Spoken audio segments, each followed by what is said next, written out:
It was an upbeat Jacob Zuma addressing the parliament of Africa's biggest economy. His enthusiasm was infectious. Progress, the South African leader said, has been made in the 20 years of democracy under the leadership of the ruling African National Congress. The statistics are cheery. The economy has grown at 3.2% a year from 1994 to 2012, despite a global recession which claimed 1 million jobs, and the national wealth has grown to more than 3.5 trillion rand. But what is the state of the Union address if challenges are ignored? And for Zuma, the triple challenges of poverty, inequality and unemployment are issues the country continues to grapple with. How can he take credit for the work of previous presidents? How can he try to pull the wool over our eyes and over the failures that he has presided over by using job statistics that date back to 1994? Why did he not address the education crisis? But while Zuma feels he has the economy on track, his citizens are not sharing his optimism. For some of them, if anything needs improving, it is the conduct of elected officials and their handling of state affairs. The speech that he spoke about has nothing to do with the South Africa in which we live. He says they are succeeding in defeating corruption. But he himself has not as yet stood in the courts to explain the charges against him. I don't know which corruption he's fighting. Dainapule is sitting in there. Makhashule is sitting in front of him. In his own administration, he does nothing. President Jacob Zuma may have gotten the listening ears of the parliamentarians in his address, but he will need to translate that to political gains as he and his party face one of the most daunting in its political history as elections approach. Temitope Fatuase, TVC News. The Ugandan government seems not to be bothered by criticisms against his anti-gay law. The World Bank recently postponed a $90 million loan to Uganda's health system over the law that toughened punishment for gays. The Ugandan government has played down the courts and international criticism, saying the country can do without Western aid. Aid is not charity. Aid is trade. They loan money at interest, and therefore they should not behave as if they are doing a favor to Uganda or to Africa when they trade in their money. Since it is a loan, Uganda was going to repay. Uganda can still seek for this loan from other sources, perhaps even on better terms. On the streets of the capital, Kampala, the new law is still a hot topic among residents. As Ugandans, we have our own law and African culture that govern us. Every country has got its own law. We cannot lean on donors because we want fund from them, aid from them, and we abuse our own culture. We are saying no. If the president has said, yeah, welcome it. Because after all, what are the values that we derive from it? Absolutely nothing. They want us to walk with naked because they are giving us aid. It is absolute trash. But what could be the effect of aid withdrawal on the economy? The law has triggered the sharp fall in Uganda's shilling currency, leading the central bank to intervene for 2 days in a row. In the very short term, yes, there's this shock. Everybody is panicking because markets have not come down for people to make a useful or meaningful assessment and know the full impact. All said and done, once a proper assessment is done and the markets shrug off this sentiment, we should see the shilling stabilize. With a per capita income of $506, Uganda relies heavily on donor aid, and suspension of aid could affect many development programs. The East African country remains unmoved by these tough actions. It remains to be seen if its stance on homosexuality will change. Temitope Fatuase, TVC News. It's a tough time in Somalia. On Thursday, militant group Al-Shabaab struck again, killing at least 7 people. This comes barely a week after they attacked the Somali presidential palace. Now the rebels have taken the fight against Western influences a step further, cutting off the internet. Fearful that 3G technology could help foreign powers track and strike at it, the group banned mobile internet and fiber optic technology. The ban, however, does not affect internet cafes. Ever since the ban on the 3G service, I have been facing more difficulties. I have to go to the internet cafes which have Wi-Fi to be able to visit news websites and research our university assignments. I'm very sad about the suspension of this 3G service.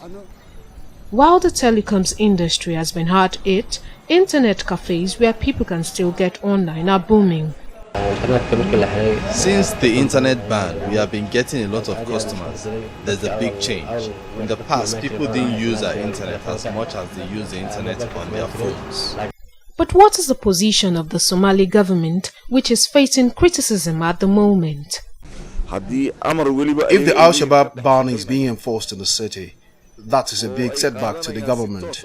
It shows that the government is weak and has no authority to fully run areas under its control. Al-Shabaab once controlled most of southern and central Somalia, but today has lost control of Mogadishu and other key cities. It remains a potent threat though, waging an insurgency marked by suicide attacks and car bombings, shattering hopes of a rebirth for recovering Mogadishu. Temitope Fatuase, TVC News. War Town, a shadow of its former self. The main market lies in a pile of ruins. A few buildings are still standing, but they are empty, covered in soot and totally destroyed. But residents are slowly returning to the town, and there is more life in Bor now than there was a month ago. These displaced children were rescued and brought to this children's center. They are being cared for while their families are traced. These children definitely needs to be identified, and we're doing that right now, and we need to trace the families. Just a matter of time. With the ceasefire, with the work that we're doing, most of these children would be back in their families. This Korean medical unit inside the UN compound in Bor is extending its clinical facilities to the displaced, sheltering at the UN base in Bor. Since the conflict began, the clinic has treated nearly 200 patients with bullet wounds. When patients, they are civilian. Most of the patients are the gunshot wound patient at the beginning of the crisis, and now there are many babies who are sick.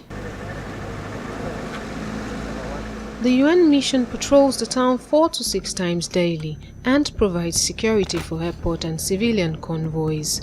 Well, patrolling the area ensures safety and security of the locality, and you're able to send them a message that all is well and you are in control of the situation, along with other important agencies.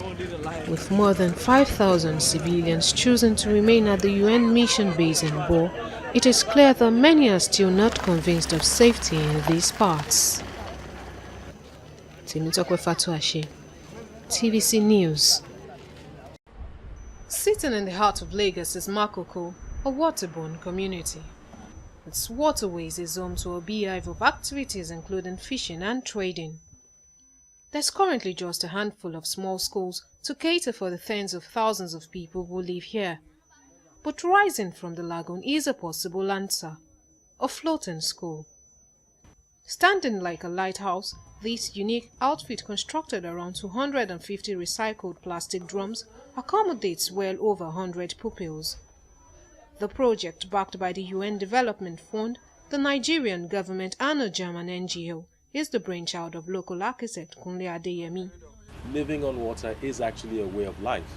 So, and the question is, how do you then improve that condition? How do you address the challenges of living on water in a safe, healthy, and environmentally sound way? And particularly in the view of the changing climatic condition and increasing water levels and rainfalls due to climate change.